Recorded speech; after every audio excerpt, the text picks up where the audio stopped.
अम्मी को कैसे बताऊं कि अदनान से मोहब्बत करती थी मैं। मेरा नाम अदनान दमीर खान है। जब इस कहानी की शुरुआत हुई तब मैं मर चुका था। अम्मी, अम्मी।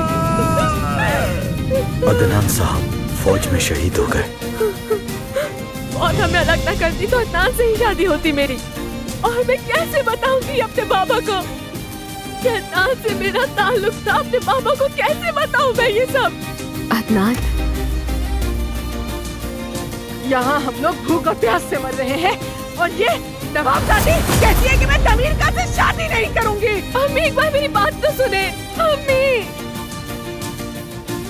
तुम बस मेरा इंतजार करना, मैं वापस आऊंगा। मैं सारी जिंदगी तुम्हारा इंतजार करूंगी।